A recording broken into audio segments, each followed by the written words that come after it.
Hey guys, what is up? Super K-Man Rocks here, and I'm here for my LCS week number 6 overview and analysis video. The final week of the regular season here in the spring split. We have made it to the end of the regular season already. It's going to be the first of the big regions to hit the spring playoffs at the very least. Not playoffs, I guess, because of LEC winter split, but the first of the major regions to hit spring playoffs is here, and I'm very excited to go over how we are going to get there. This week is so important, obviously not only because it's the final week of the regular season, but because the regular season is so condensed now. There's only 8 teams. Round robins are shorter. Basically, every spot is still up for grabs. The only team that has locked themselves into playoffs at this point is FlyQuest, and they could still theoretically get 5th or 6th and be in the lower bracket if things go horribly wrong for them. Obviously, a lot would have to go wrong, but we have a lot of teams sitting around 6 and 5, 5 and 6, you know, in that zone of fighting it out for some of those playoff spots. So every game truly does matter in today's video, but I would love to know what you guys thought of week number 6 here in the LCS down in the comment section below. Let me know what teams are really piquing your interest going into playoffs. Do you think anybody is better than the seed that they are in going into the playoffs? Do you think anybody is worse than the seed they're in, you know, going into the playoffs? I would love to know who you think might over or underperform their regular season performance. Of course, if you want to know my thoughts on everything that's happened in the LCS so far this year, you can check out the LCS playlist up in the iCard right now. That's every single weekly review as well as my preseason analysis if you want to get up to speed. But today, it's time to jump into our week 6 coverage. Of course, it's a super week. That means 12 series or 12 games instead of 8 and potentially more with tiebreakers at the end of the week. And so we better get right into it, huh? If you are new here, what we do on this channel is go game by game, talking about the advantages and the disadvantages that each team was able to generate. I'll be giving a player of the game and a dud of the game for each individual game at the end of the week. I'll be giving a player of the week and a dud of the week to kind of tie everything into a nice, neat little bow. And typically here, I would say that I'm going to update my power rankings, but I won't quite be doing that. I will be saving that for a big video tomorrow. Quick plug, today is going to be the weekly review. Obviously, you're watching it. You know it came out today, but tomorrow, as of this video going up, is going to be my big playoff preview for the LCS. That's going to be all my awards. That's going to be all of my playoff predictions, things like that. So no power rankings today. That's going to be saved for the big video tomorrow. But what we are going to get today is analysis of every single week 6 game, all 12 of them, plus however many we end up getting for tiebreakers. So we start with day number 1, and of course, every game means a lot, so you can't really take any games off, and that applies to both of these teams sitting right around 500. Dignitas taking on Cloud9, and importantly, Cloud9 is able to pick up the win here. Dominant performance from C9. This is what you wanted to see. This is the version of C9 that we have been waiting to see more consistently ever since that losing streak began. Ever since the beginning of the split, really, when they, you know, burst onto the scene in the week 1 and looked really good. They lose to Shopify, but you're kind of counting it off in week number 2, and then the downward spiral is real. It feels like they're starting to get back on track. I believed in them a lot last week, which is why I moved them up to number 1 in my power rankings.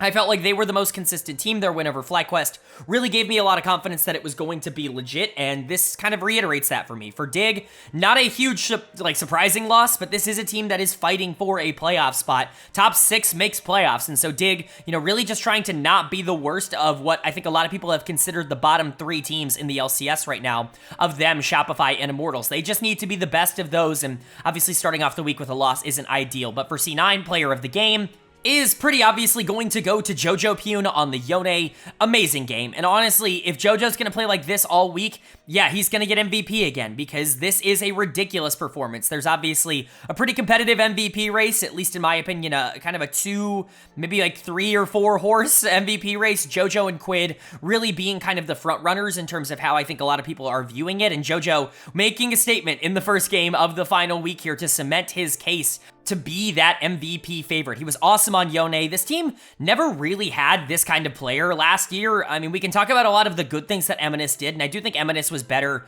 than he perhaps got credit for in terms of the consistency and just general positive things that he added for Cloud9, but you couldn't just drop Yone in the mid lane and just be like, go win the game. Like, you can do that with Jojo. He has been ridiculously good for C9 across this whole year. This team still plays a little bit slower than maybe you would like, considering the talent and the theoretical mechanical advantage that they have on a lot of the teams that they go into. You would hope that they would pick things like the Yone Lucian Nami and just try to like skirmish infinitely until, you know, in the mid game and just try to snowball the game out of control. It's not really the style that they've grown accustomed to. They do play a little bit slower, think kind of a modified version of what Gen G does over in the LCK. They play pretty similarly where they want to rely a lot on objective fights and really, especially dragon stacking. That's kind of been a high priority for C9 across the year, and JoJo thrives in that environment. He can thrive in a skirmish-based environment.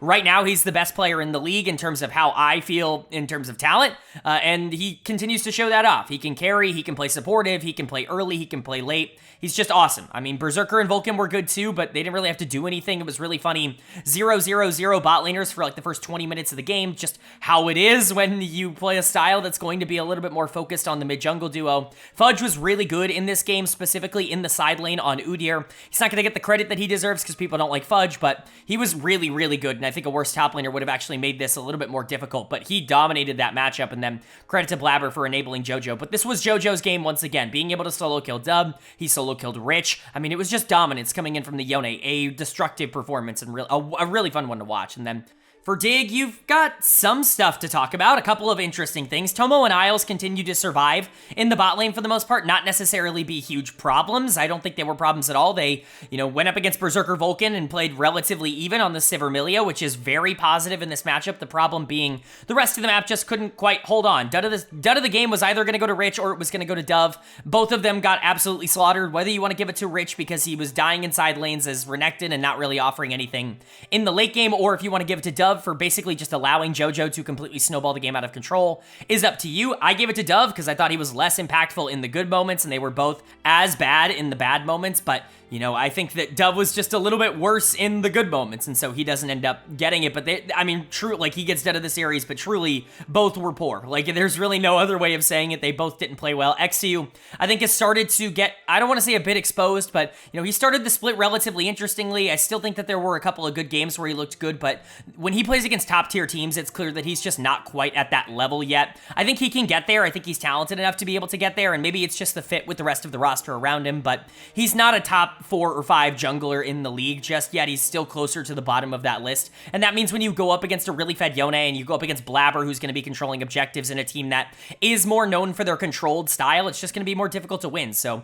Dignitas drops to 5 and 7. They've got to do a lot better towards the rest of this week. They need to win these games in order to get into playoffs, and for C9, this is a really good situation. You're not really so much playing for playoffs, although it was very realistic that I guess you could have fallen out if you went like 0-3 this week, but more so C9 is trying to play their way into the best possible seed that they can get. You don't want to run into a team like FlyQuest in round number 1 just because you got the number 4 seed. That would be a disaster, and so you want to make sure you continue to win, get yourself as high up in the standings as possible to ensure that your playoff position is a lot easier. And then moving on to our second game of day 1, and we stick with games that are very, very important and very interesting to talk about. Team Liquid taking on FlyQuest, and shockingly, Team Liquid picking up a big win in this one. This is basically the ideal draft for their playstyles, and who knew that all you had to do for Team Liquid to start winning games against good teams was just forego the meta almost entirely and pick the things that you yourself are good at. Now, I'm not going to sit here and pretend like all of these champions aren't good in their own way, but this team comp is very strange and really doesn't have a lot of synergy outside of the idea that all of these players are good at these champions individually, and so I wouldn't necessarily expect this to be a particularly successful lineup for Team Liquid, and especially against one of the best teams in the league, but Fly just didn't have an answer to it. They had a really low damage comp. They ended up falling into the Sivir trap, very similar to Dignitas in the previous game, and they just really weren't able to break through a lot of the scaling. They weren't able to end the game fast enough in order for them to stop the never-ending scaling that is on Team Liquid's side, the hyper-scaling duo of Aurelion Sol and Smolder, the dragon duo, if you will. So let's go ahead and talk about it. Player of the game for me is going to go to Yon. He's had a kind of interesting split. I actually don't think he's really been all that bad. I think he's been pretty interesting to watch because he is such a defined player. Typically speaking, Smolder would not really be a champion that I would expect this team to thrive on. You look at the Renekton in the top lane. That's what Impact should be playing right now. He's been more of a lane dominant player, which is the opposite of what he's been over the course of his career, but it's been working for Team Liquid. Umti is an early game jungler. He does not know know how to play from a disadvantageous state. Put him on Volley Bear and just let him go do his thing.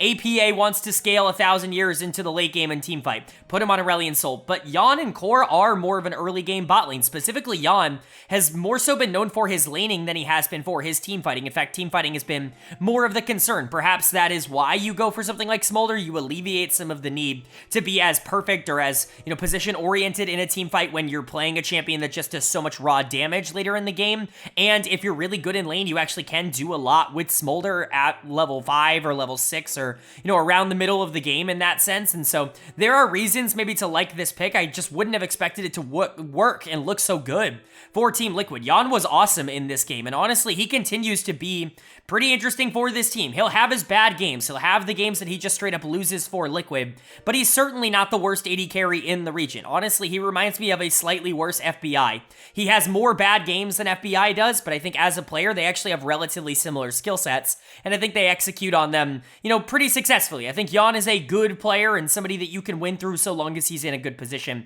You got to give a lot of credit to Core as well. Going Deathless on Nautilus isn't particularly easy, but setting up for the Smolder was mega important in this game, and so it's really good that he did that. Credit to APA playing Aurelion Sol. This is one of the two champions that people have been calling him a one-trick on. Hasn't necessarily gotten to show this off at the LCS level yet because Ziggs has kind of been the priority in terms of how they wanted to play out, comfort picks, if you will, but he was an A-Sol player forever. Pre-rework A-Sol, APA was really into that champion, played him a lot in the lower levels. And so to see him pull him out on stage here, it's not particularly surprising.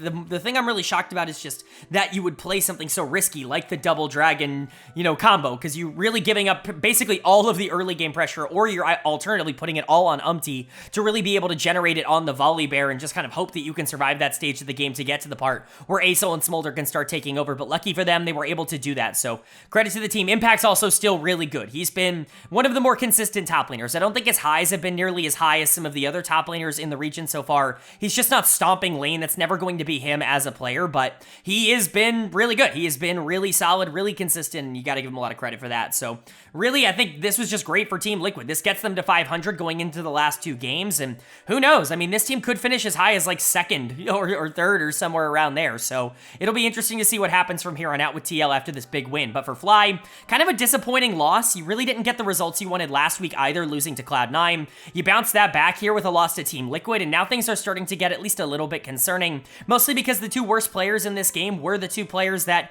have probably been the best for this team across this year, the solo laners. Jensen's gonna get dead of the game on the Karma, just didn't do anything, allowed the Asol to kind of get out of control, and then team fought really poorly on that champion. He just didn't feel particularly comfortable on it, which kind of shocks me because it really is kind of up his alley in terms of playstyle. I think it would almost be the exact thing I would expect him to gravitate towards in this meta, but he just didn't look very good on it, so that's certainly something. And then Bwipo in the top lane, who has been this team's best player as far as I'm concerned over the course of 2024.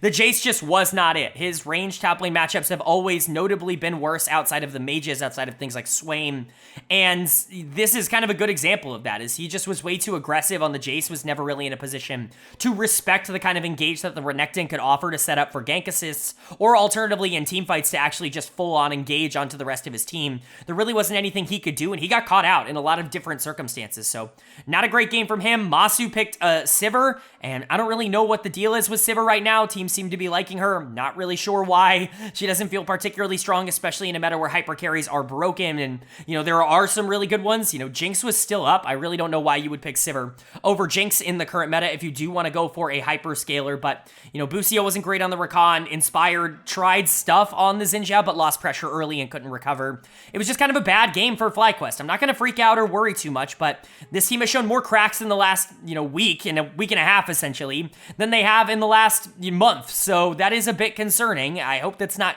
going to be indicative of their form going into playoffs. Hopefully the rest of this week can be a little bit smoother for them, but really nice win for Team Liquid. Hopefully they can use this win to catapult themselves into a confident position where they can continue to start winning. If you found a style, just play it. You don't have to overthink it. You don't have to complicate the situation, especially because you're so close to playoffs. If you know what you want to do, capitalize on your players' strengths and try to get the most out of this roster for really the first time this year. And then moving on to our third game of day number 1, top team versus bottom team this time. Not quite as intense. It was Immortals taking on 100 Thieves, and it went as expected with a clean 100 Thieves win. I say clean, but it really wasn't. I mean, it was an Immortals game to lose, and they lost it. That's what they've done for a lot of this split. Their mid-game macro was just horrendous. Even if they are able to generate some early game leads, I put the blame on everybody on the team. I think a lot of people want to put the blame on one person, and it's not always the same person, but generally, I think it's very easy to try and scapegoat bad macro and saying that it's one player making bad decisions or creating bad situations for the team. It's very rarely that problem, but I can say with confidence and with certainty that Immortals as a team has that problem in their current state. But 100 Thieves was able to take advantage of it. Their early game wasn't nearly as good as it should have been considering the talent advantage that they have over the team that they're playing against, but they were able to get the job done in the end. So credit to them. I think the bottom three are the three you're going to be talking about in this series. Player of the series for me, player of the game, is going to be Meech in the bot lane. I think you realistically could give this to Ayla as well. I think Broadcast gave it to Quid. I probably would not have given it to Quid. I think Meech or Ayla deserves this. I think the bot lane was the most important part for 100 Thieves in this game. I think the Kai'Sa in particular, the mechanics, the positioning, this is Meech. This is what I'm talking about. Like, this is the NACL version of Meech that we were hyping up coming into the year. I was a bit concerned that he was going to have some growing pains at the LCS level because he is mechanics first, macro second in terms of how he played in the NACL. Somebody who really needed a good surrounding core in order to enable him, but it's almost been the opposite. He's been put in a lot of these low resource situations where he's been asked to be more of a facilitator on things like Senna and on Varus and not necessarily be this primary focal point that the team wants to play through because they want to play through Quid. And I think Meech has been phenomenal in that role, but when he does get the opportunity to do a lot of damage and maybe not even get a lot of the team's resources, but rather take the enemy team's resources and give them to himself, like, he can do that. The Kai'Sa mechanics were insane. He is so good at this champion, and he was really good in this game. Ayla was also phenomenal. Some of those engages were absolutely spectacular. Tactical did have gold in this game on the Zeri, and he didn't get to do anything. He didn't get to play the game because Ayla was sniping him out at the beginning of every single fight, and he never got a chance to play. It's really good to see these two playing well together and almost playing well separately in that same vein. They're very good in lane, very solid. They know how to play weak side, and they really don't need a lot of resources in order to be useful in the early parts of the game. However, they both do very different things, and they're both very viable and valuable in the late game for this team, with Ayla being the primary initiator and Meech kind of being the big damage dealer in this game. So credit to the bot lane. I really thought they stood out. Quid was obviously still good, but wasn't the most mechanically sound of games. Made a couple of mistakes on the RE. It happens every once in a while. I'm not going to freak out, but, Broadcast player of the game was probably a little rich for me. I think Sniper and River were also pretty solid. Sniper was okay on the Aatrox and River, although he did kind of die in unnecessary situations in the early game. He got his act together by the time it mattered the most. By the time Immortals was starting to throw the game, he was able to get himself and his team back into it, allow Meech and Quid to start taking over in terms of the damage they offered. Even Sniper was helping out in the end, and obviously they were able to take the game. This is big for 100 Thieves, if only because you want to be in play for that number one seed. I mean, now that FlyQuest lost, and on day number one, you guys are now tied again for first place. 100 Thieves is tied again for first even after their loss last week. It is not out of the realm of possibility. In fact, it's not even all that uncommon for them to be able to get that number one seed going into the playoffs if they continue to play like this. It's a big deal for an org that I think some people didn't even predict to make top 6 in the first place this split. So really nice game number one here. And then for Immortals, they're just bad. They're the worst team in the LCS, and unfortunately, they've kind of devolved into that. They have some moments, like Tactical was able to get some gold in this game, and I do think that Castle played some of these fights relatively well, which is nice after he had a really rough week in week 5, in my opinion, but it just was never going to be enough. The rest of this team is just simply not good enough in their macro, their decision-making. It's just bad. It's the worst in the league by a large margin, and it costs them games. I'm going to give dud of the game to Ole. I think you could give this to Armeo. I think you could give this to Mask. I think all three of them were really bad, and all three of them cost this game, in my opinion, but I do think that Immortals fans or LCS fans in general are going to try to scapegoat one player and say it's one player's fault. Typically, it's been Armeo, and I'm not entirely against the idea that Armeo has been the worst jungler in the league. I think he has pretty clearly been the worst jungler in the LCS so far this split. However, I think just saying that Armeo is the problem with this team is completely misjudging why this team is struggling. I think if you took Armeo out and put Spica in, who's like the best free agent jungler I can think of right now, this team would still suck. Like, this team would not be significantly better with Spica over Armeo. There are bigger problems here, and Immortals just needs a roster overhaul. The direction that they went in this offseason, I think, was a bit of a mistake. I think Castle, I get. Keeping Castle around, keeping Mask around, I think is a very good idea. You know, I think he's got mechanical upside, especially if you start getting him on some more facilitators, and I think Tactical has shown enough where you can carry with him for the rest of the year, but I think both Armeo and Ole simply have to go. I like Ole, and I don't even think he's that bad, but I really do think you have to move into a different direction, try to get something else. Perhaps it's in the NACL right now. There are a lot of good options to promote. Perhaps it's a free agent. There are a lot of people available. There are options here, but right now Immortals just feels so nothing. They had a lead in this game, and it never felt like they were going to win it because you always knew they were going to bottle it. But for 100 Thieves on the other side, again, really nice win. You're in play for first place, and that's really all you're going to be looking for the rest of this week. You just need to be consistent enough to get that #1 seed. If you don't, it's not the end of the world. You're in a good position to, at the very least, get a top 2 seed, which would give you, you know, side selection advantage or whatever you want to say in the playoffs, put you on a better side of the bracket, however you want to say it, right? You don't want to get the 4 seed and have to play FlyQuest, or 4 seed and have to play, you know, whoever, right? That's what you have to avoid. That's really the situation you don't want to be in if you're 100 Thieves. And so this win here is obviously great, but it's all really going to be contextualized by what they do the rest of the week. And then moving on to our 4th and final game of the first day, the first third of the week here in week number 6. It's yet another upset. The LCS has been famous for those this split. It's Energy taking on Shopify Rebellion, and Shopify Rebellion picks up a big win to move themselves to 5-7. I know it feels like teams like Shopify have been out of it for a while, like they haven't exactly been in the contender status in a little while, but they very much still have a shot of making playoffs. They are not out of it by any means, especially with Dignitas losing that first game to Cloud9. They now have the same record as Shopify. This is wide open to get into that #6 spot, potentially even higher than that. A 5 spot, 4 is not out of the realm of possibility, even for a team like Shopify. Mathematically, it would be pretty crazy, but it's definitely still possible. For Energy, this is a bad loss. This team finally felt like they were starting to get back on track, but I was still hesitant after last week because the way that they got back on track, the way that they got their wins, was not encouraging at all. I didn't think they played particularly dangerous teams, and they still made these games incredibly close. I was very apprehensive at the end of week number 5. That's kind of turned out to be correct because Shopify comes out here and just beats them. It's just better than them in this game. And honestly, it's almost entirely through Fake God in the top lane. He's going to get player of the game. You know, people have been hating on Fake God, and I think a lot of it is, you know, deserved in terms of the way that he has played so far this split. He's just not been particularly productive or good for Shopify so far. In my opinion, he's been the weakest member of the team, but he's had good games. This is not the first good game that he's had, and we obviously know he can do this. He dominated NACL for years. I've been a Fake God fan for a long time on this channel. I want to go back to like 2018, 2019, whenever he was like first breaking through in 100 Thieves system. I've been a Fake God fan, and you know, I think continuing on here, this is the version of him that I wanted to see at the LCS level all split long. Hopefully, this is something that's going to become a little bit more commonplace now. Worth noting, Dokla was sick, at least at the time. I don't know what kind of sick, but he had to pause the game to go do something, throw up, like, I don't know. He had to go do something. He was clear. You could see it on player cam. He was not feeling well, so it wasn't exactly the hardest top lane matchup, but still, credit to Fake God on the Renekton for being able to capitalize on that. And credit to Insanity, who I thought was also really good in this game. He's been infinitely better ever since he just started playing mages again. The Hui was major for this team last week, and the Talia was really good in this game.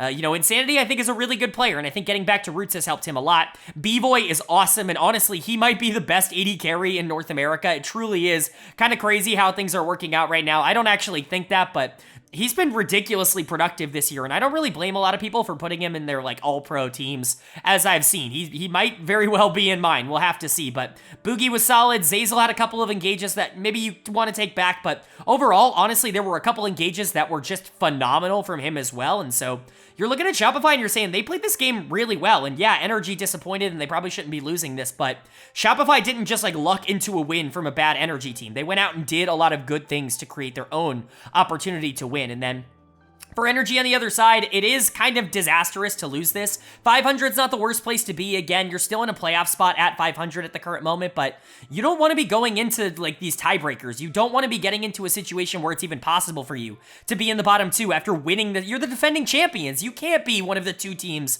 to miss playoffs. That would be a disaster. Dead of the game is going to go to Palafox in the mid lane. Nico just didn't work out. Got really targeted, especially in the mid game. When Renekton gets on top of Nico, she is going to die. She has some of the lowest base survivability stats in the game, lowest base tank stats in the game, and so when a fed Renekton, when a fed Crocodile just eats, like, that's gonna kill you instantly, and so Palafox didn't really have much of a chance. I don't think Huki was particularly good in this game on the Wukong. It's the Dark Tech, it's the 2020, Fasting Senna just came out meta of let's play whatever really strong bruiser in the top lane right now there is in the bot lane so that we can just get them fed alongside Senna. They tried it out, it did not work. The Wukong was not particularly effective really at any stage of this game. It didn't really work ever for this team, so I don't imagine they're going to be going back to it. Dokla did try his best in some of these late game team fights, but again, he was clearly not at 100% for this game. I'm worried about Energy. Not that they're not going to make playoffs, because I think at the end of the day, they really just probably need to win one game, and they're like almost certainly in playoffs. Honestly, even at 6 wins, there's a high chance that they're already like locked into at least a tiebreaker, and so you're not going to be super concerned about that. However, this is not a team that I feel confident is going to be making it out of like round 1 of the playoffs in their current state. Can you tell me they're a top 4 team for sure, especially after Team Liquid just took down FlyQuest? There are real concerns with Energy, and a lot of them have not been answered. And then for Shopify, again, good game. You're happy to see it, but none of it is going to matter if you follow this up by losing your last 2. This is all about trying to sneak into the playoffs. You just don't want to be bottom 2. You did the right thing. You got the job done on day number 1 here. You got to continue that for the rest of the week. But now moving on to day number 2 and our middle day of the Super Week here. The final week of the season kicked off with the top of the table versus bottom of the table clash. And, we've been talking about the LPL and the LCK where these series are just so formulaic and so easy to understand. So yeah, Immortals versus Cloud9, of course, was won by Immortals for the second time this regular season. Of course, that's how it went in North America. That's just kind of what the LCS has been, not only this year, but for a while, but specifically this year. I feel like, a lot of the regions have been pretty formulaic. I mean, LEC is obviously the exception, but they're the exception every year. It's the most impossible league in the entire world to predict. But, when it comes to like the major regions, you've got the LPL where, the top teams destroy the bottom teams and it's very clear where the hierarchy stands. And in the LCK, it's even worse. You have Team 1, Team 2, Team 3, Team 4, Team 5, Team 6, Team 7, Team 8, Team 9, and Team 10. Like you have very clear spots, and all the teams beat the teams that are below them and lose to the teams that are above them in that sequential order, and there are rarely any upsets there. So to see a league like North America here where you're just getting circumstances where Immortals just comes out and beats Cloud9, where half of Immortals wins this year so far have been Cloud9, it's pretty ridiculous and it's really fun to see. But they did play well in this game. You do got to give them credit. Player of the game is going to go to Castle in the top lane. When this guy works, he like really, really works. When he wins hard, and that's very impressive. I'm really excited to see where his development is going to go. He was always an interesting prospect because he really didn't get a lot of time to actually play in the LCK Challengers League. He was kind of pushed aside for Perfect, the current starting top laner for KT Rolster in KT's system, as kind of their developmental top that they wanted to put resources into.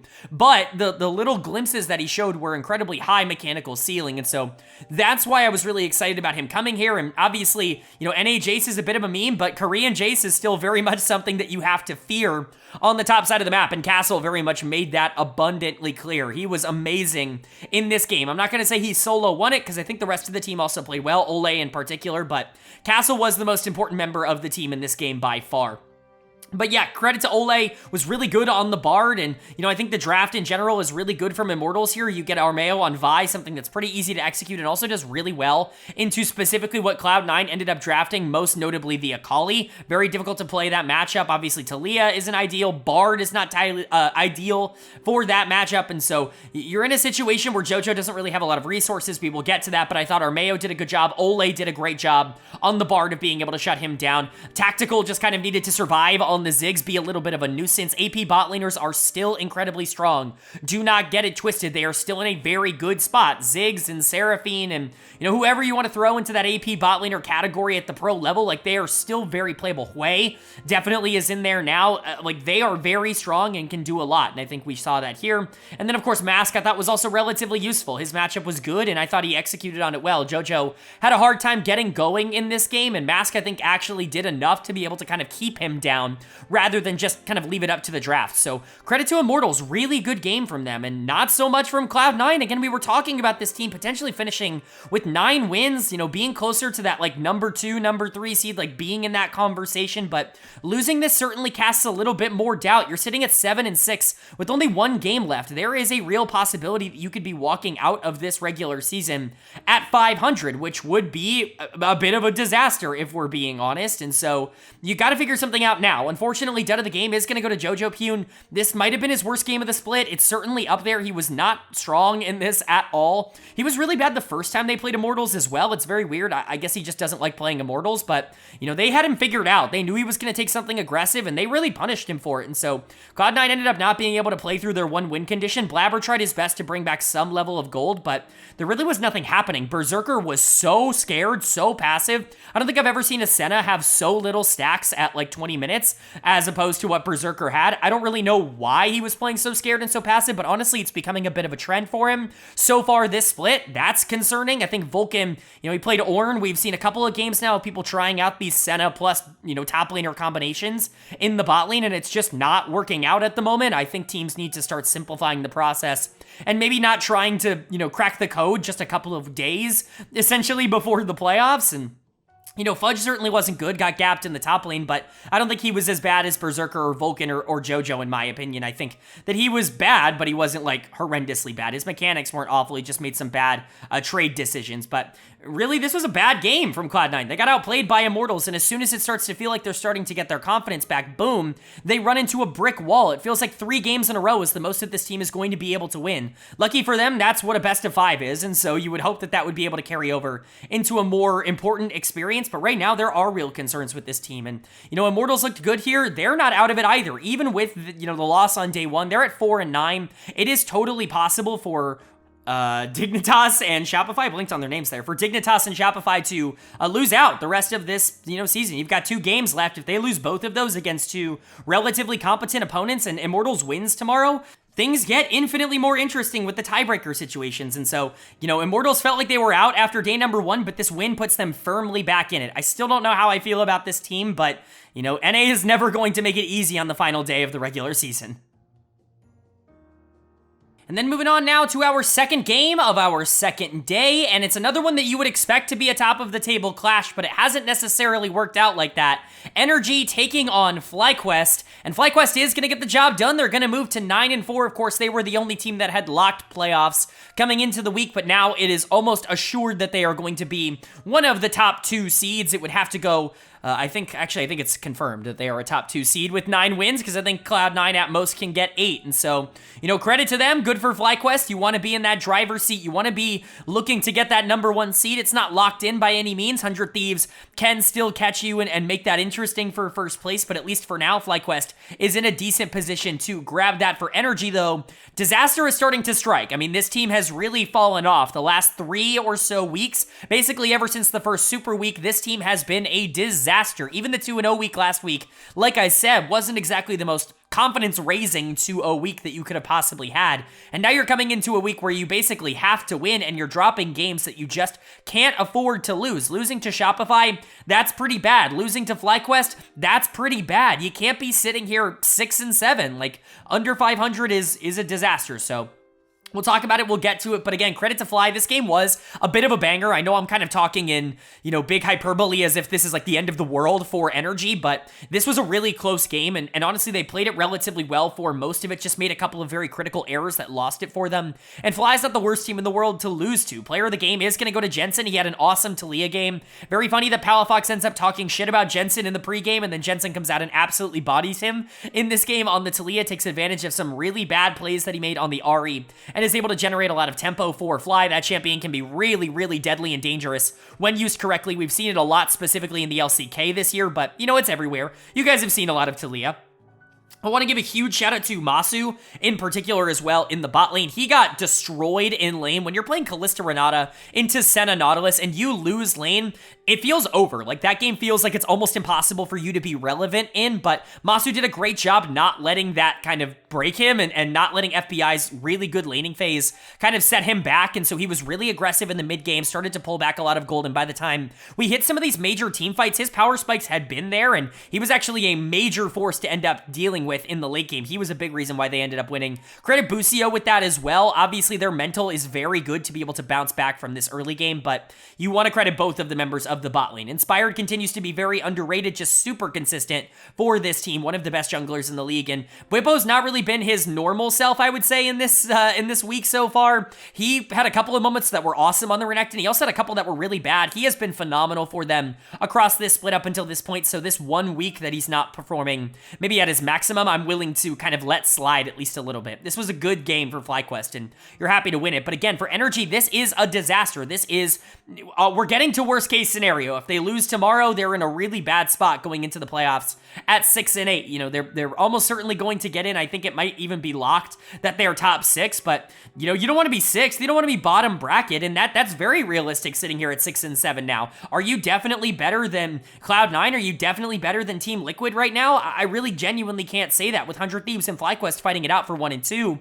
Like, that doesn't leave a lot of spots for Energy, and the team's not playing well in its current state either. Dud of the game is going to go to Palafox once again, the second game in a row for that. He is having a very bad final week of this split, and it's kind of not normal for him. He's usually somebody who steps up when the games matter more, but he played Ahri in this game, and the dude couldn't land a charm to save his life. His mechanics were really bad. It just feels like he's a little bit shaken right now. I don't really know what's going on inside the comms, but Palafox is playing worse. Contracts has not been good this week.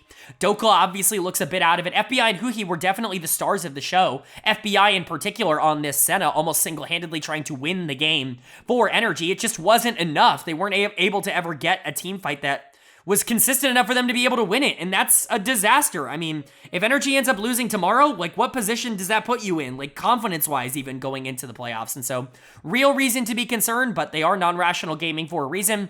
And then for FlyQuest, you know, this is a great team. You just need one more win in order to secure that #1 spot because of your series score against 100 Thieves, and so all you got to do is win tomorrow. If you can do that, you're going to be the #1 seed coming out of the regular season, which I think would be a huge success for this org. And then moving on to our third game of day number 2, and again, a very important one. Two teams that are much closer than you would think in terms of record. Team Liquid taking on Dignitas, a very important game for both teams, and a super important win for Dignitas, who's able to pick up a win over a Team Liquid team that just picked up a win over FlyQuest. I mean, I know obviously the NA circle is pretty large, and it's kind of difficult getting an idea of where teams are at because of that, but this is a big win for Dig. This puts them at 6 wins, and honestly puts them in a pretty good spot to make the playoffs. Obviously, nothing is locked in, but you know, Shopify all of a sudden becomes a lot more difficult for them to get in. Because now with the same records, like, you have to beat at the very least one of 100 Thieves or Cloud9, and that's a big ask. So Dig with a really important win for themselves here, and Team Liquid a very important loss because this puts them level on score in record with Dig, with Energy, with these teams that are fighting it out for these playoff spots. Theoretically, you could also be pulled into a tiebreaker for a bottom 2 spot because of this result, and that is a disaster for Team Liquid. This was not a good game by them at all. They got away from a lot of the good things they were doing on day 1 that ended up beating FlyQuest and just went back to kind of stock standard, and they ended up failing because of it. Dig just had a game plan and they executed better. They are more talented across the board, and I never thought I would say that, but Tomo was amazing this series, and honestly, he's been very good this split. He's going to get player of the game for Dig. The Xayah was just unstoppable. Like, he was doing so much damage. He was so useful in every single fight. Obviously, credit to Isles and credit to XU in particular, as those two were really able to kind of funnel a lot of the gold and a lot of the resources into the Xayah to allow her to kind of do whatever she wanted in this game. But Tomo was the one who had to show up. He had to step up and be that guy. He's been an aggressive, lane-oriented AD carry his entire career, going back to his many, many years in Tier 2 when he made the jump jump last year, the reason he was more successful than Spawn, at least in the short term, was because he offered a very different style, where Spawn for Dig last year was this very passive, team fight oriented player. Think Teddy in the LCK, that kind of style.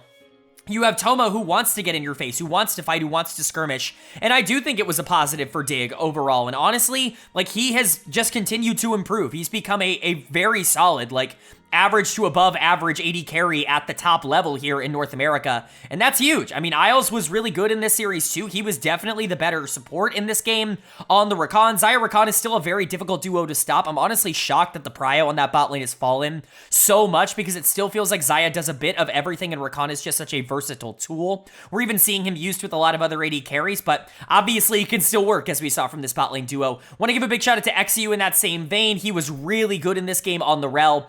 Has been a major disappointment for me across this split. I think he has been incredibly overvalued, just like I thought he was in the LCK. My opinion on him really hasn't changed all that much. I just think he's the 5th-ish, maybe 6th-ish best jungler in North America right now, which is definitely a bit disappointing for, I guess, the expectations that some people were hyping him up. But this is the guy that, was in the LCK for Bro for so many years, and XE was able to take advantage of that. Once he was able to generate a gold lead, the game was over. There was nothing they could do. Rich continues to look good in the top lane, one of the few people to actually be able to beat Impact in lane. And Dove was fine too. Didn't really have to do anything on the Ahri, but he was still fine. Credit where credit's due. Dig was really good in this game. And then for Team Liquid on the other side, their bot lane, who did really well in game 1, let them down in game number 2. And, I'm going to say Draft let them down a bit, because again, they just got away from a lot of the things they were doing well. You put APA on something that does have to be super proactive in the mid game, which is just not his strength at the LCS level, or at least it hasn't been. was on a champion that is a little bit more well known for his team fighting. Obviously, Wukong still has a lot of early pressure, and Umti's good at Wukong, but if you get behind as if Umti gets behind, he's just not a player. He's not a good jungler from a losing position. It's always been his biggest flaw, and so when you give him something that's a little bit more, especially after the nerfs, allocated towards the middle to the later half of the game in these skirmish-oriented fights, it's just not going to work out too much. You're never going to get to that spot easily, but the bot lane was bad. Yan was not very good. Tomo absolutely outplayed him, but dud of the series, or dud of the game, is absolutely going to go to Core JJ. I mean, really, I think, I've been kind of defending Core the past couple of years. I think the mechanical regression is starting to show. A lot of the things that he used to be able to do, he's just not, either he's not making plays like that anymore. He's not this big playmaker that's creating a lot of offense for whoever's playing in lane with him. He's just kind of a passenger in that lane. Yan is honestly the one doing a lot more of the heavy lifting. Obviously, we can't quantify, leadership and communication and that kind of stuff inside, the team atmosphere, but from what we're seeing on the Rift, he's just not been playing well across this split, and it's been a little disappointing. But Team Liquid lost this, and that is a disaster for them. Again, you can't be stuck in this situation where you drop to 6 and 8. There is a possibility that you would have to fight for your season life at 6 and 8, and so you need to be able to win in day number 3, and that applies to both teams. TL didn't get the job done here, but Dig did. Dig set themselves up where if they can win tomorrow and go 7 and 7 on the regular season, that might even give them a top 4 spot. It might even put them in the winner's side of the bracket, which honestly, if you would have told me that even a couple of weeks ago, I would have absolutely laughed in your face. And then moving on to the 4th and final game of the second day, the middle day here in the Super Week. And again, you gotta set yourself up for something good going into the final day. It's 100 Thieves taking on Shopify Rebellion. And 100 Thieves do get the job done. They are able to avoid, I don't want to say disaster, because obviously they've locked a top 2 spot. They're in a really good situation. They're not worried. They're not freaking out about anything right now, but you put yourself in a much better position by winning this and moving to 9 and 4, because FlyQuest also won, and now tomorrow, both of you have an opportunity to play for first place. You have to hope for FlyQuest's loss if you're 100 Thieves, because they have the tiebreaker in head-to-head, and so, if you both win tomorrow, then FlyQuest ends up getting that number 1 seed, but if 100 Thieves wins on the final day and FlyQuest loses, they could be the number 1 seed going into playoffs, which is huge. For Shopify, this is a catastrophic loss. This puts them in a pretty horrible position. They need to win tomorrow against Cloud9 to even force a tiebreaker. They could force a tiebreaker. Obviously, things aren't in an awful state, but this takes away any sort of agency that they would have in that kind of discussion. Now you're just kind of hoping and praying that things go a different way, and you have to do it against the most talented team in the league, and that's not ideal. So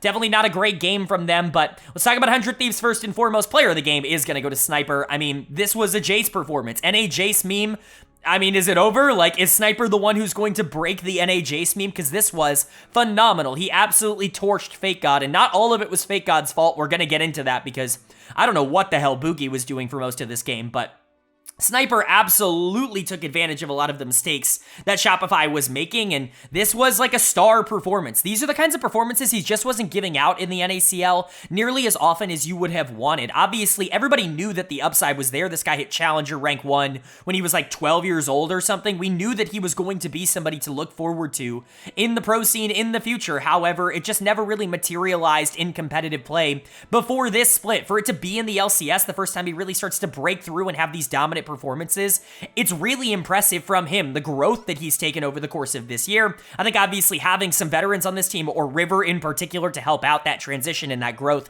has been massive for Sniper, but generally I think you have to give him a lot of credit for finally putting some of the pieces together and being more than just a mechanical wizard, being somebody who can actually play pro-level topside League of Legends, both strong side and weak side, and it's very impressive. He was awesome into Fake God, who absolutely destroyed him when they were in NACL a year ago. So credit to Sniper here. Obviously, the rest of the team was great. Meech is so fun to watch, man. Put him on Tristana every game. If he's just going to play like this is some of the most fun AD carry gameplay that we're seeing in the world right now. Maybe not the cleanest. Maybe this wouldn't hold up against the best teams in the world, but I mean, the dude is just going for it. He's playing the game, and that's what you want to see out of a young, hungry team and a young, hungry AD carry in Meech. I'm really impressed with what I've seen from him, not only this week, but throughout the entire split. He has exceeded my expectations in that same vein. Ayla has been really good this week. It's funny, because Quid, I think, has taken more of a step back this week, but he still was really good on the Yasuo. It's not like he wasn't doing anything, and he was great in Game 1 as well. I think Broadcast even gave him Player of the Game in that first game. River was also very good. Again, more of a facilitator, but that's the role he has very much settled into on this 100 Thieves team. They're just a well-oiled machine. They are more than the sum of their parts, and they're getting more out of their players game by game by game. They're becoming a sleeping giant here in North America, and honestly, I'm kind of terrified to see what ends up happening there, but for Shopify on the other side, you know, it just didn't go well. Topside got absolutely obliterated. Shout out B-Boy. This guy is so good. He is maybe the best AD carry in North America. I mean, mechanically speaking, I mean, Berserker's better, right? Like, we have to assume that Berserker would be better, but B-Boy has certainly been better this spring split. He's been the best AD carry in terms of mechanics in this spring split, in my opinion. It's just crazy what this guy is able to do with such little resources, even when his support is completely running it like Zazel was for parts of this game, and even when his topside is completely running it like they were for the entirety of this game. He can still be super relevant on a champion like Kai'Sa. That's not easy to do, so credit to him. Done of the game is going to go to Boogie. You know, Volibear is one of those champions that is like evergreen in pro because he's pretty easy to pilot, doesn't really take a lot of skill execution, and has a lot in his kit that makes him very valuable. It's just very good at all parts of the game. Boogie made him look so weak and so useless in this one. I've been very disappointed by Boogie. I think he's had a really bad split, and I think he's a big reason why this team is underperformed. I think that there is really no more argument to be made. If Shopify misses the playoffs, and obviously that hasn't happened yet, but losing this definitely puts them in a much more difficult position. If Shopify ends up missing the playoffs, losing to Cloud9, it's got to be Tomio time in summer. Like, there really can't be a different option at this point. It has to be the decision to make, because Boogie was too big of a hindrance for this team this year. And Fake God wasn't good in this game either. Again, Sniper absolutely obliterated him, but so much of this was River going topside and making sure Jace was always in a good spot, and Fake God just being left on an island on Renekton to just die over and over again. Like, yeah, could he have played some of this better? Absolutely, but he really was let down by his jungle and by his team's decisions, so I'm not going to blame him too much, but overall, Shopify's got to get their shit into gear. They are one game away from being done in the spring split, which is a sad thing to say, joining Immortals, and that's never really where you want to be by the end of spring. But for 100 Thieves, they are one game away from potentially being the #1 seed in North America going into the playoffs. That would be huge for them, but you got to take it one step at a time. Even confirming top 2 with this game is still a massive accomplishment for them. All right, but it's time to move on to our final day of regular season action here in the spring split. It is put up or shut up time for every single one of these teams, with so many spots being available to grab, with so many teams being around that 6 and 7, you know, that 6 or 7 win mark, I should say. You know, these games are super important, and all of them are super important. There's not a game that is less important than the others. All of them are going to determine the seedings for these playoffs specifically. So let's jump into our first game, and it's a matchup between the 6 and 7 Team Liquid and the 4 and 9 Immortals. that Team Liquid is going to win. They're going to move to 7-7. They're going to get to 500, and that's good for them. It doesn't guarantee them anything. It could still put them in the bottom 2 or so, but what this does guarantee them is playoffs. They have locked themselves at the very least in the top 6, which would have been a disaster if they would have missed that for the second straight year, mind you, because they missed, playoffs last spring as well when it was just 6 teams, and so they were able to get the job done. They were able to get in. APA played Ziggs, and everything went fine, but Immortals is unfortunately guaranteed to be the last place team. They are going to be 4-10 at the end of the spring split. 2 of those wins against Cloud9, mind you, so a pretty funny split, I would say, overall for Immortals. We'll talk about them a bit, but let's talk about TL winning this game. Player of the game for me is going to go to Jan. He actually played really well in this second game, or this third game, I should say. It was a very interesting week where great game 1, bad game 2, great game 3. Smolder is a pretty good champ, huh? It's definitely very good for the Team Liquid style. I think they went back to that draft idea that we were talking about so much in that game 1, where you give topside so much agency with something like a Renekton, with something like a Volibear that they can play early and aggressive on, because that's the style that those two players have really adapted to on this team, and you could allow the bottom part of the map to just kind of scale up. Let APA play Ziggs. Let him play Aurelion Sol. Let him play the champions he's good at. Let Jan play Smolder. The thing is ridiculously broken. Why move away from it if you don't have to? It was a really good game from Jan. I thought Core played a little bit better here on the Tom, but Jan really won a lot of games for Team Liquid this year. All Pro is going to be a pretty difficult conversation, but AD carry is so weak across the region that, if you've won a couple of games for your team, you're absolutely going to, at the very least, be considered in my All Pro teams. And the fact that Jan's even in that conversation with the way that he's played just goes to show you what, the bot lane has been like in the LCS this year, but it just is what it is. Jan is an interesting player. He's won a couple of games. He's lost a couple of games, and so I'll have to take that into consideration, but this was a really good final game to get them into the playoffs. APA absorbed so much pressure. The game plan for Immortals was clearly, okay, APA's on Ziggs. Let's just constantly try to kill him over and over again. He only ends up dying twice, survives a lot, and honestly draws so much pressure. This is a very valuable game for APA. Did a really good job of just kind of leading Mask on wild goose chases and outplaying him in a lot of certain instances, and that's very good. I thought Umtiv looked like he was much more in his comfort zone. Impact was fine. I think people are still overrating his performance just a tad bit. I think he's been good this year, certainly the best player on Team Liquid. I'm not even really going to even try and deny that, but I really don't think he's been like the best top laner in the region. I saw basically everybody saying that, oh, he's clear-cut top 1, clear-cut all-pro, first team. No, not for me. He won't be on this channel. That I can promise you. He's a good player, but I don't think he's had that kind of season. His laning has been good, and, it's definitely been improved from what it's been in the past, but his team fighting, I think, has actually taken a little bit of a down step, and so, it's interesting. You just have to weigh it out with some of the other really good top laners, because there have been some really good top laners this split, but, Team Liquid's a team, right? 500, I think, almost perfectly encapsulates how I feel about them, where I think they're better than, the bad teams in the league, but they've been number 5 in my power rankings for the whole year, and that's because I think that if I really believe in a team, they're probably better than Team Liquid, and if I don't believe in a team, they're probably worse than Team Liquid. They are the barometer, where if I believe that you are good, you are probably better than them, and that I just don't think they're ever going to be a team that really competes at that level. Now, maybe that puts them, top 4, because Energy really is not playing well right now, but it still isn't a team that I'm particularly excited about, even with this win. I mean, they're making playoffs, and that's great. It would have been a disaster if they didn't, but even walking out of this, I don't feel like they have completely fixed everything. And then for Immortals, dead of the game is going to go to Mask in the mid lane. Again, so much pressure tried to put into APA, and it just didn't work. You lost the game because you had a really bad game plan, and it didn't end up working out. You can live with that. Tactical and Ole were fine. Tactical in particular. Kaisa actually looked really strong in the LCS this week. I'm not sure if that's going to continue, but it certainly was something to monitor. But outside of that, Armeo was certainly a problem for this team this year. Castle showed a lot of good development, but I really do think you have to move in a different direction with this team. There are going to be options available. There are junglers available on the market. Maybe you can't go get Licorice and Spica and Sven. Maybe you don't have the money to go and do that, and I would suspect that Immortals, there's just simply no way that they could convince those players to come and play for them. They're much better off just streaming, honestly, or just being on broadcast than they are playing for Immortals, but, there's NACL talent out there that deserves a promotion. There are really good players in the lower leagues right now.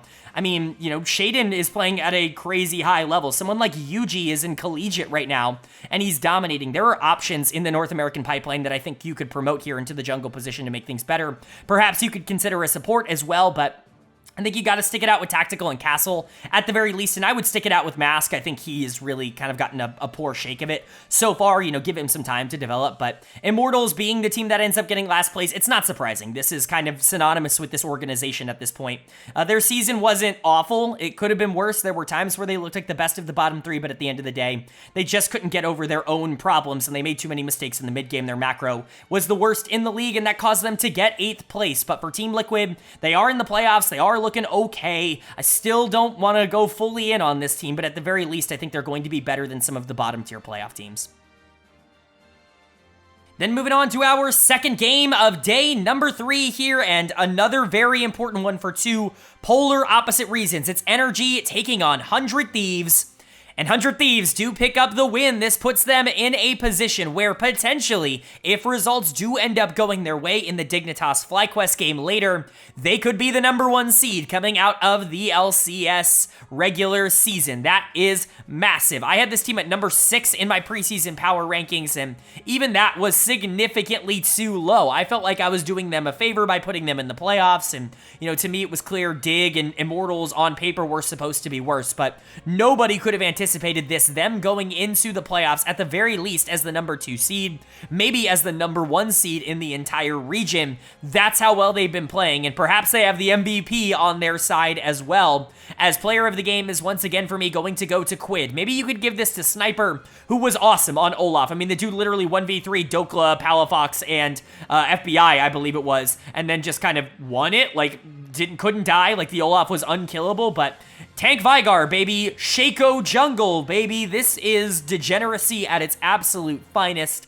and this is what the LCS is about. This is what Live Patch is about. It's about Tank Vigar mid, it's about Shaco Jungle, and it's about the unkillable Olaf, all supplemented just in case things go wrong by a Smolder in the bot lane. So this is a masterclass draft. There's really nothing else to say. You can't possibly outdraft your opponent as much as 100 Thieves was able to do here. Credit to them, but Quid still had to play really well. He was so annoying to deal with. I hate Tank Vigar. I hate this idea that you get AP for free. I mean, it's fine. Like, the Vigar's a fine champion, but I hate the idea that, oh, I get AP for free, so I'm going to build full tank and I'm just going to do everything in the game. Because most of the time it doesn't work. You do this in solo queue, you get absolutely trounced in the early game, you never really have any raw stats, and you end up losing the game, going like 0-25. That's the regular solo queue experience for Tank Vigar. But in pro, when like pros know how to play around it, and Quid is one of the better laning mid laners in the region at the moment, yeah, you can get away with this, and you can actually kind of dominate on it, and that's exactly what he did. Obviously, it was super helped by the Shaco. The Shaco was such a problem in this game. I think this is the first Shaco we've seen in pro in I don't know how long. I'm sure they said it on broadcast, but I didn't catch it.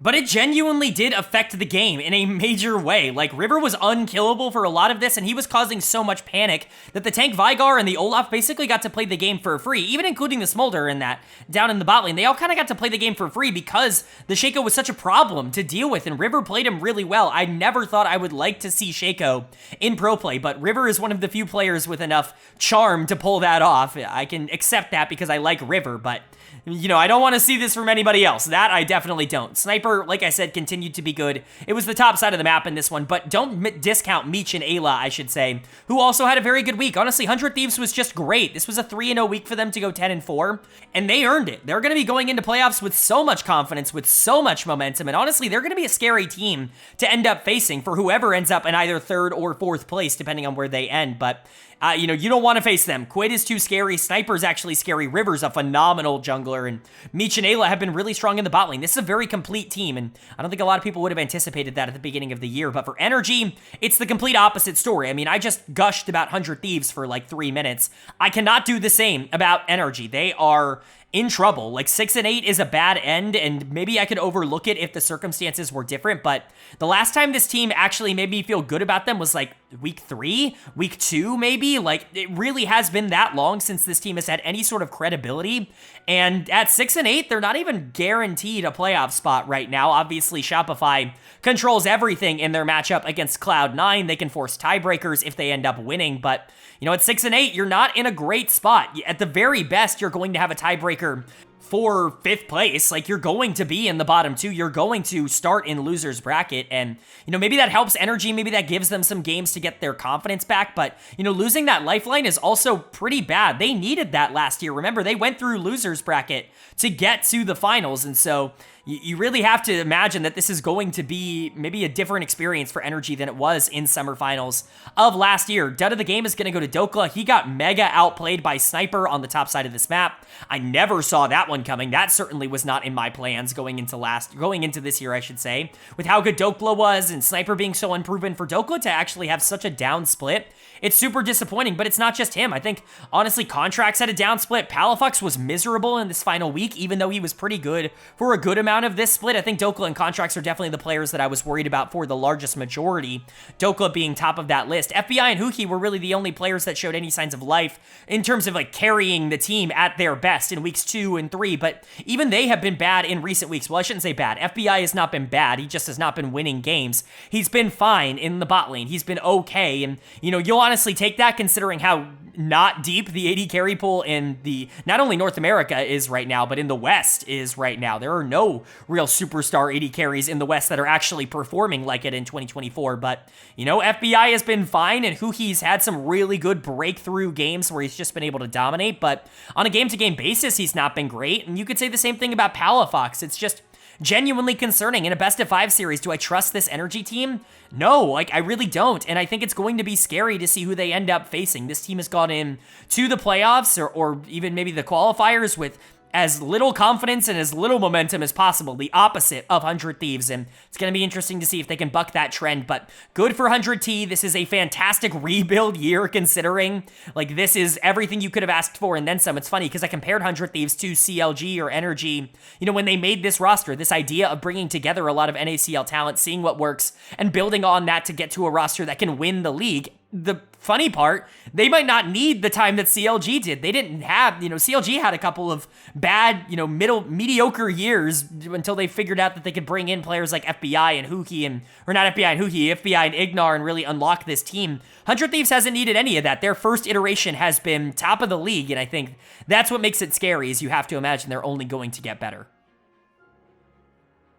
But now moving on to our 3rd series of the day, and again, another important one, as we saw Cloud9 take on Shopify Rebellion, and Cloud9 does pick up the win, although, oh my god, what the hell happened in this game?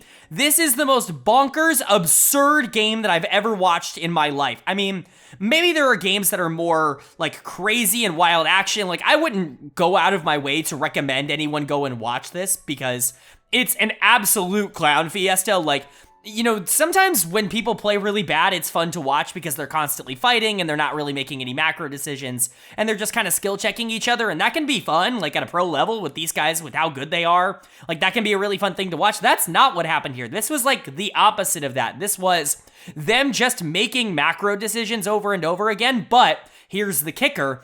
All of them were wrong for both teams every single time. I mean, truly, it was exceptional gameplay from both of these absolute disasters. I don't even really know what to say. I'm glad Cloud9 won. They're going to be 8-6. They're going to lock in their place in 3rd place in the standings. They are guaranteed to be playing the 2 seed. Whoever that ends up being, it's either going to be 100 Thieves or FlyQuest, depending on if FlyQuest can win later on in the next game, but like, did this make me feel better about Cloud9? No. The only person saving this game was Jojo Pune, who is going to get player of the game once again. And man, this reinvigorated that MVP conversation in my head once more. Quid, Jojo, both of them are phenomenal. But God, what would this Cloud9 team be? That's what I meant to say. Without Jojo Pune. I'm not cutting that out. That's staying in. That's funny. What would this team be without Jojo Pune? Truly, what would they be without him? Because he has been everything for them so far this split. I like Blabber, and I think Blabber's really the only other one that you can sit here and be like, he's done something.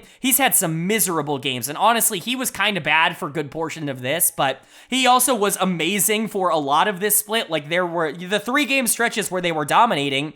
Blabber was really good in those 3-game stretches, and when you have 6 games where you're like the best jungler in the league, that's still a pretty good split, even if the other games aren't exactly the most consistent, especially in comparison to your career norms. But Fudge, whatever, like on the top side, he's been fine, like the 5th-ish, 4th-ish best top laner in the LCS. That's not ideal. Berserker and Vulcan, what is happening? Berserker was so bad in this game, I can't even begin to comprehend. Like, this guy was trying to lose. Like, there's no other explanation for how he was playing. He was actively trying to lose the game for his team.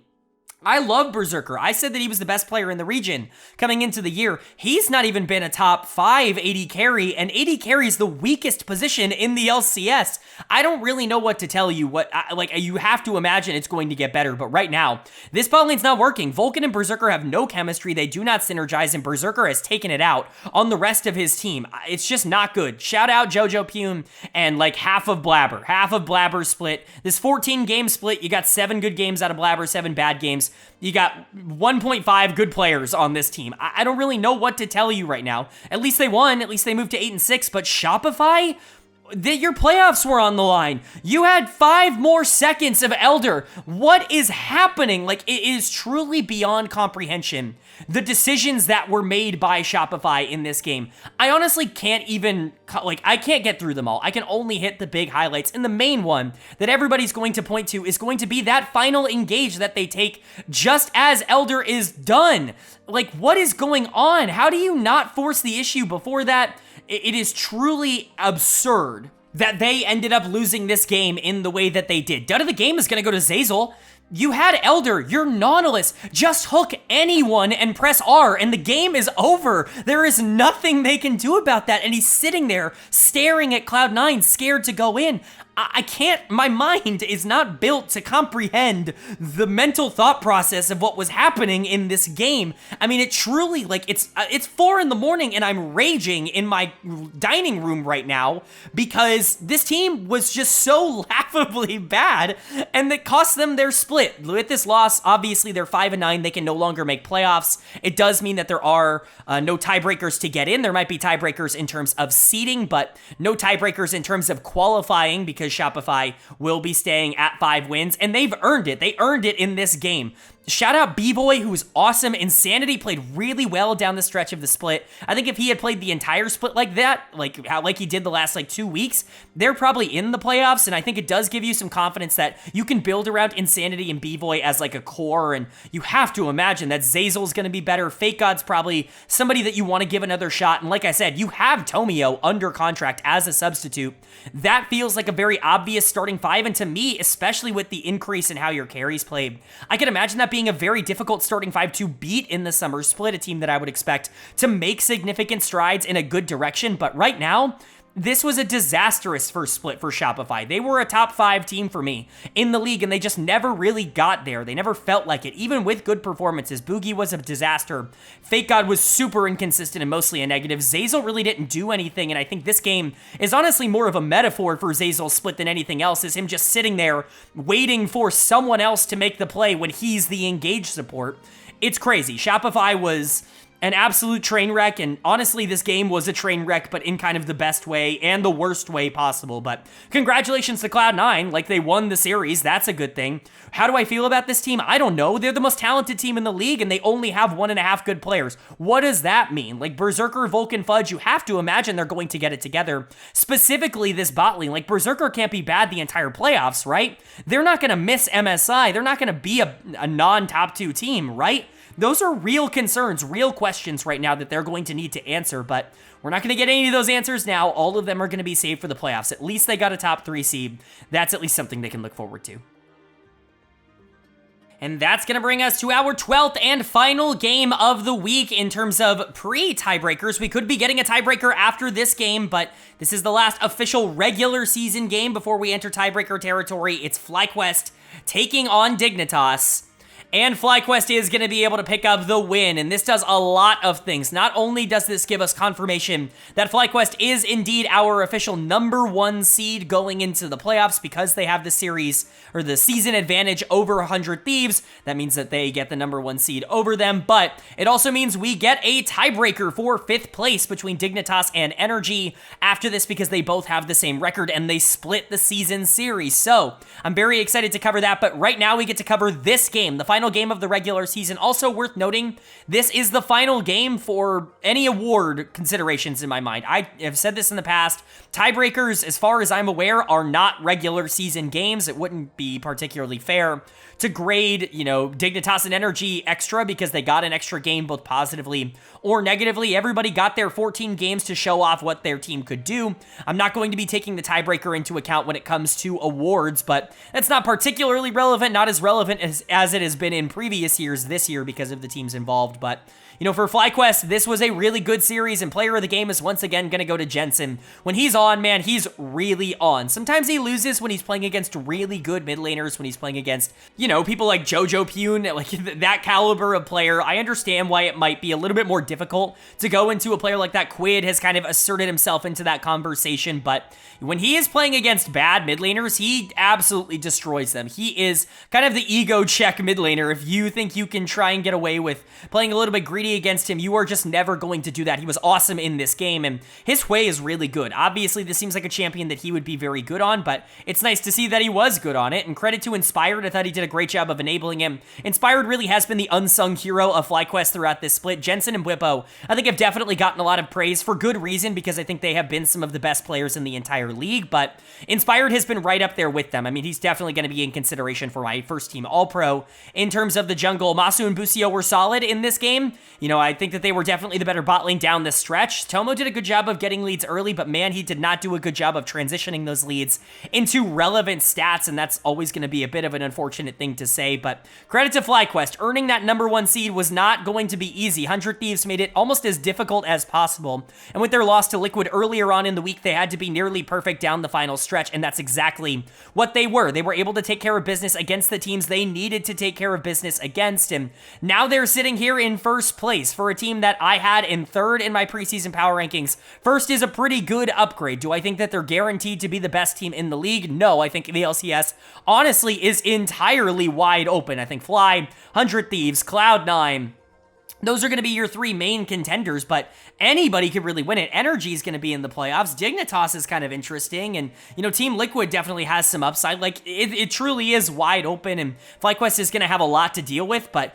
they got there on their own volition, and they were the best team in the regular season. I think that was pretty clear. And then for Dig, it's unfortunate that you lost this. It's unfortunate now that you have to go into a tiebreaker. If you had won this, I actually believe you would have been in a tiebreaker for fourth place, which would have been huge, actually, because remember, top 4 is winner's bracket, bottom 2 or 5 and 6 are loser's bracket, so getting that 4th place seed would have actually been massive, but they are going to slot into the loser's bracket, the bottom side of the bracket in the playoffs, and that's okay. If Tomo had been a bit better, maybe you win this game. His positioning down the stretch was just really, really bad, walking into enemies, really putting himself in bad positions to be capitalized on by the copious amounts of damage that the FlyQuest comp has on the other side, but he was also the reason they were in that game to begin with, so it's kind of, give and take, and also Tomo's been maybe the best AD carry in the league this split. I mean, truly, AD carry is such a weak role in North America, in the West, just in general, that, All-Pro is going to be an absolute disaster to try and figure out, but Tomo is going to be more than in the conversation, even with this game. I thought Isles was also pretty good, needed to be a little bit safer in the back half, again, similar to Tomo, but the way he got those leads for the Varus in the early game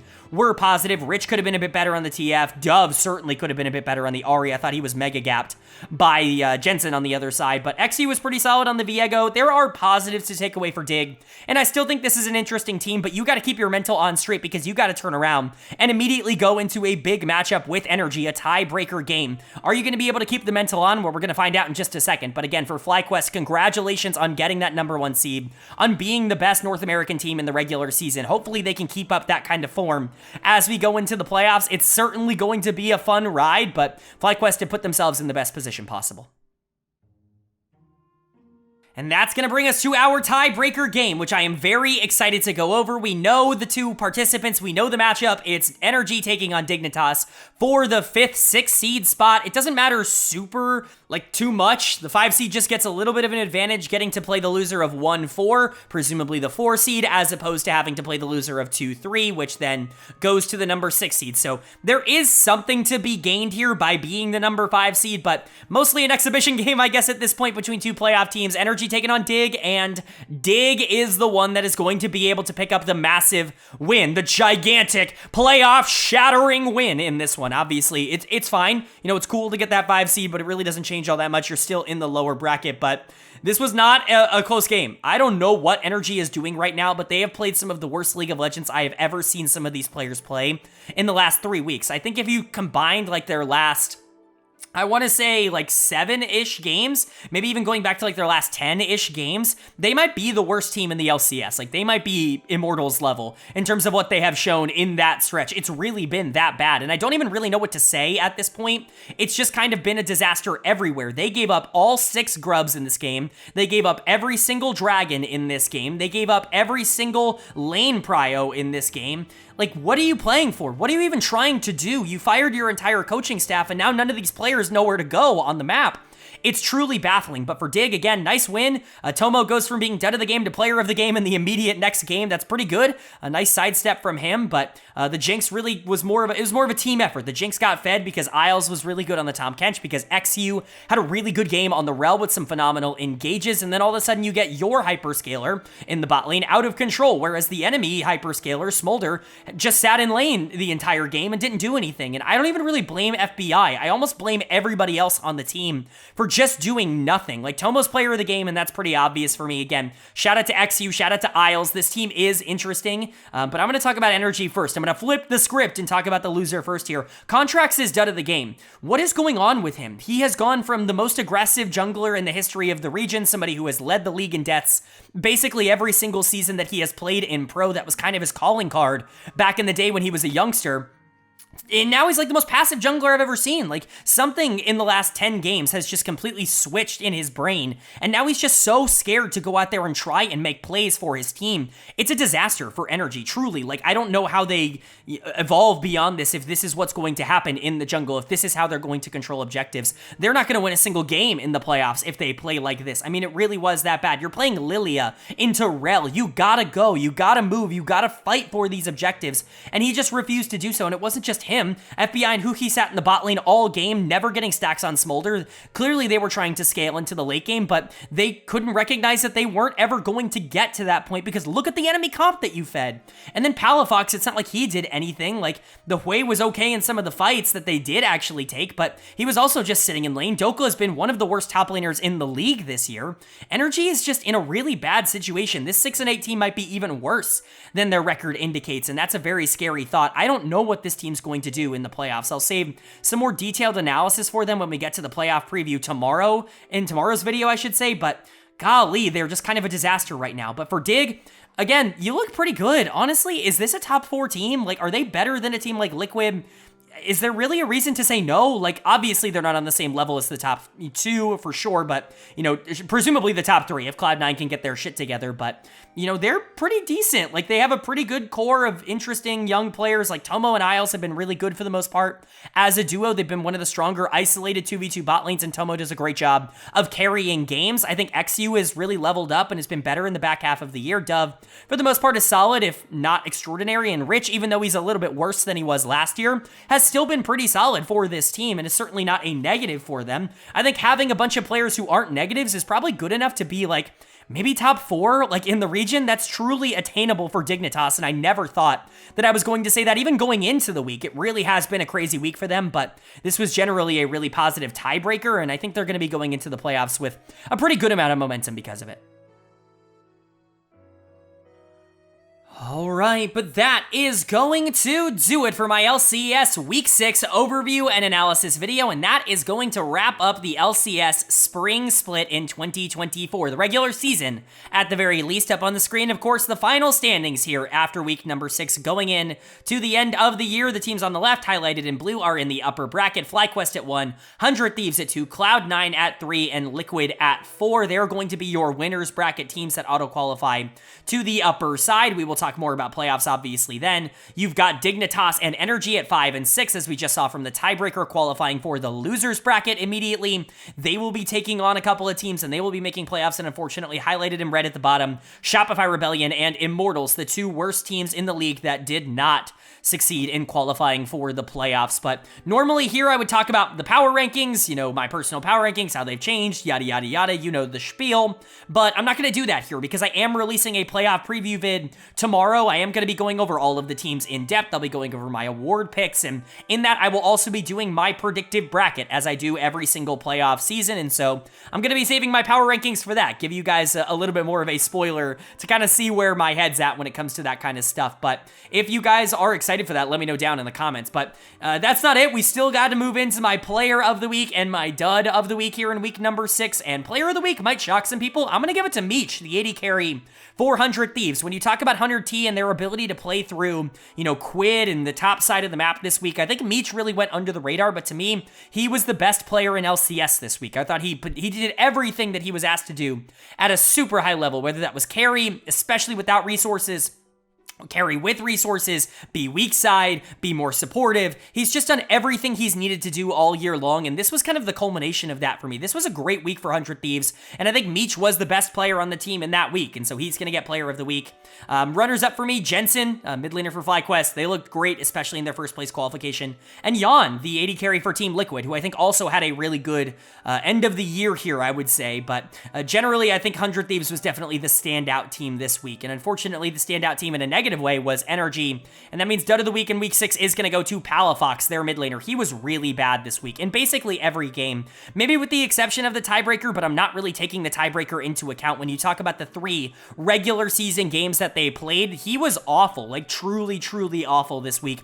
And he was bad last week as well. And so there is a real concern that, this team is moving in the wrong direction. And that's why I kept talking about it. They might be the worst team in the playoffs. And I don't think anybody could have seen that coming. Even going into this week, even coming out of week number 5, I don't think anybody expected anybody to be saying that. So Palafox, unfortunately, dud of the week in week 6, and Meech is going to get my player of the week in week 6. But that is going to do it. Let me know what you guys think of everything LCS related going into the playoffs down in the comment section below. If you liked the video, leave a like. It really does mean a lot to me. Lets me know you guys are enjoying the content, and it does help get this video out to a lot more people, which I'm always very appreciative of. If you're new here, hit the subscribe button. We don't only post about the LCS. In fact, even tomorrow when we are posting that LCS playoff preview, we're also going to be posting my LEC weekly recap. Typically, that would come out before the LCS one, but because of the way the schedules are going with playoffs, I wanted to get this one out as quickly as possible, so LEC is going to get delayed to tomorrow, but another double upload coming tomorrow. We're going to be getting a lot of these in the playoff season. Typically speaking, they don't do, a lot of the regions don't overlap in the way that they're overlapping in 2024, but we're going to be, foot on the gas for a lot of April. Don't tune out. Get excited. The end of March, early April, it's going to be a blast here, but hit subscribe if you haven't already. We're going to be posting basically every single day for the next month or so because of playoffs, so get excited. But with all that being said, I hope you all are having a great day. I hope you continue to have a great day, and I will see you all later.